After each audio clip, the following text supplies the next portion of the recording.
In Iranian politics, one figure stands above all others, wielding ultimate authority: Supreme Leader Ayatollah Ali Khamenei. His presence is felt in every corner of the nation's political and religious life, and his decisions ripple far beyond Iran's borders. For more than 30 years, Khamenei has been the final decision-maker on all major policies, from Iran's nuclear ambitions to its complex foreign relations. Every significant move, whether in diplomacy or defense, ultimately requires his approval. Now, at 86 years old, his word is law. He shapes the lives of millions of Iranians and exerts influence over global events, especially in the Middle East, where his decisions can shift the balance of power overnight. Khamenei is not just a political leader, he is also a religious guide, holding the title of Commander-in-Chief. He succeeded the founder of the Islamic Republic, Ayatollah Khamenei, inheriting both spiritual and political authority. As supreme leader, Khamenei oversees powerful institutions like the Revolutionary Guard, the judiciary, and state media. He has the power to override any elected official, making him the most influential figure in Iran's government. His speeches are more than just words. They are directives that signal shifts in policy and strategy, often impacting global security and the delicate balance of power in the Middle East. When war erupted in June 2025, the world's attention turned to Khamenei's office, waiting for guidance and clarity on Iran's next move. His leadership was seen as crucial in determining the country's response. Yet, during 12 tense days of intense fighting, Khamenei's silence was deafening. Allies and adversaries alike were left questioning not only Iran's command structure, but also the health and well-being of its most powerful leader, as uncertainty gripped the region. The Iran-Israel war, which erupted on June 13, 2025, marked a turning point in Middle Eastern history. For years, tensions simmered between the two nations, but this was the first time they clashed openly, unleashing their full military might for the world to witness. The conflict lasted just 12 days, but its impact will echo for generations. Cities were transformed overnight, and the region's fragile sense of stability was shattered.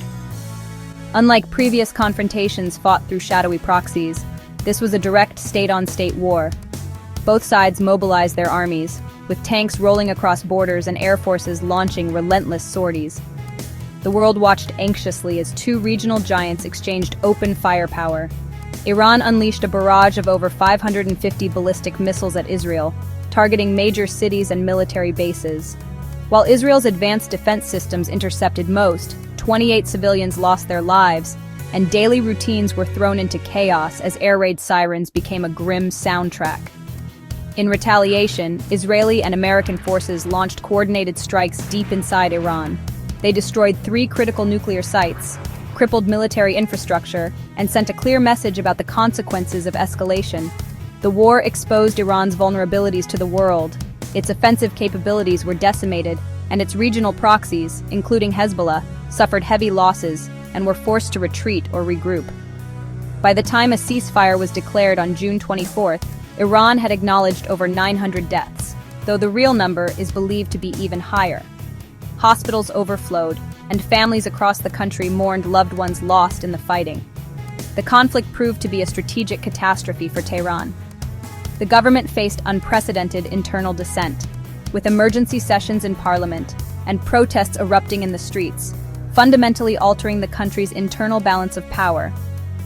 In the aftermath, Iran was left to reckon with its losses. The war forced a painful national reflection, and the country's influence across the Middle East was left severely diminished, changing the regional landscape for years to come.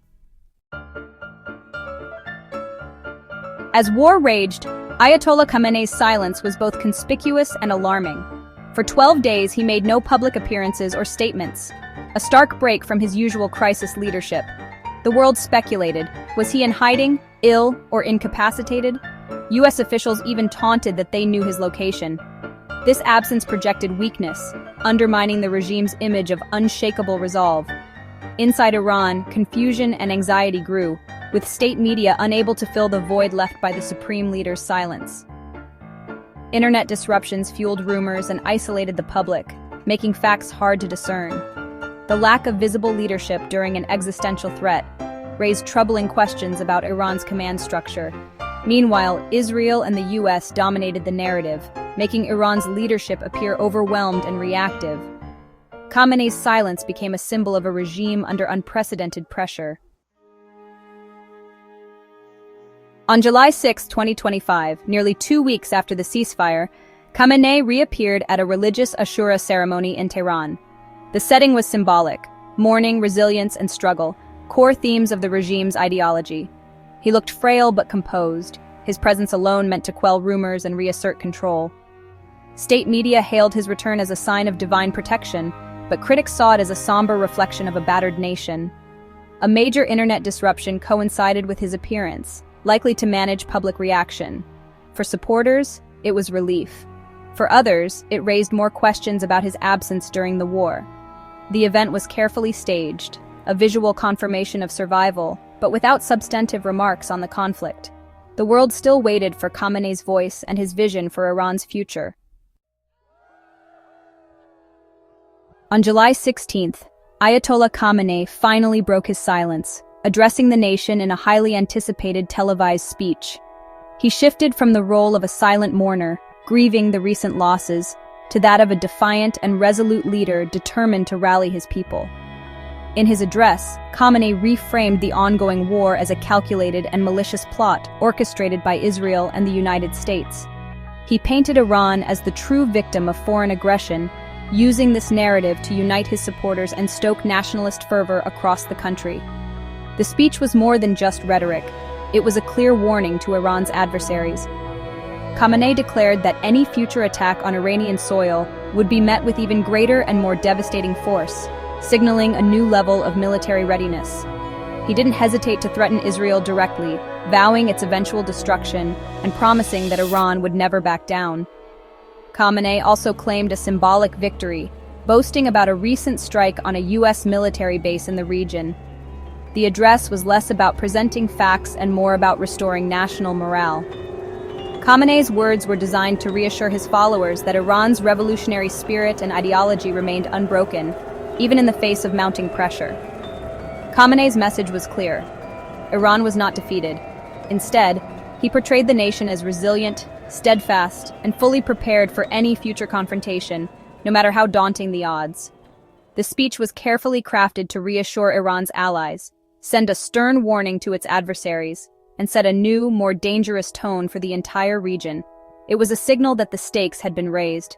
Khamenei drew new red lines, promising swift and disproportionate retaliation for any provocation, and making it clear that Iran would not hesitate to escalate if threatened. The world now faced a more volatile and unpredictable Iran, one that was not only ready to defend itself, but also willing to take bold risks on the global stage. Despite Khamenei's defiance, the war left Iran devastated. 3 major nuclear facilities were destroyed, crippling Iran's atomic ambitions and exposing its vulnerabilities. The Revolutionary Guard and military suffered heavy losses. Command centers, missile sites, and drone factories were obliterated. Iran's missile arsenal was depleted, and its military deterrence severely weakened. Regional proxies like Hezbollah were left in disarray, shattering Iran's axis of resistance. The economic toll was immense, compounding years of sanctions and mismanagement. The regime faced a monumental task of recovery, with a populace bearing the brunt of its leaders' decisions. The war was a military, strategic, and economic disaster for Iran. The war triggered a seismic shift in Iran's power structure, accelerating the rise of the Revolutionary Guard. Despite losses, the IRGC emerged as the dominant force, sidelining moderates and clerics. Tehran suspended cooperation with nuclear inspectors, fueling fears of weapons-grade enrichment and threatening to exit the Non-Proliferation Treaty. The succession crisis intensified, with Khamenei's age and the IRGC's power raising the possibility of a military-led future. Some analysts now see the potential end of Iran's theocracy, replaced by a militarized regime. The IRGC's dominance signals a more aggressive foreign policy and nuclear brinkmanship. The country's future is volatile, with leadership succession and ideological direction in flux. Iran emerges from war more militarized, isolated, and unpredictable than ever. The Iran-Israel war sent shockwaves worldwide, forcing a global recalibration of alliances. The US escalated its involvement, solidifying its role as Israel's security guarantor, but deepening its regional entanglement. Israel emerged militarily dominant, accelerating quiet normalization with Sunni Arab states who welcomed Iran's weakening. The war weakened Iran's regional influence, creating a power vacuum for rivals like Saudi Arabia and Turkey. Europe faces a dilemma: align with the US and risk escalation, or pursue a now irrelevant independent path. Iran's threat to exit the Non-Proliferation Treaty pressures Europe and raises global nuclear tensions. Russia and China must now navigate a weakened Iran and a reassertive US in the region. The 12-day war has set a dangerous precedent, heightening instability and reshaping global security for years to come. Khamenei's return and defiant speech marked a critical moment for a regime on the brink. His presence projected stability, but his words signaled a dangerous shift. No reconciliation, only promises of future retribution. By vowing massive retaliation, he drew new red lines and raised the stakes for the entire region. The speech empowered hardliners and the IRGC, cementing a more militarized, confrontational Iran. Khamenei's rhetoric justifies an accelerated nuclear program and a more aggressive foreign policy. The world now faces a volatile Iran, defined by nuclear deadlines, succession uncertainty, and the threat of renewed war. His speech was not an ending, but the prologue to the next, even more dangerous chapter. The Ayatollah's words now echo across a tense Middle East, leaving the world anxiously awaiting what comes next.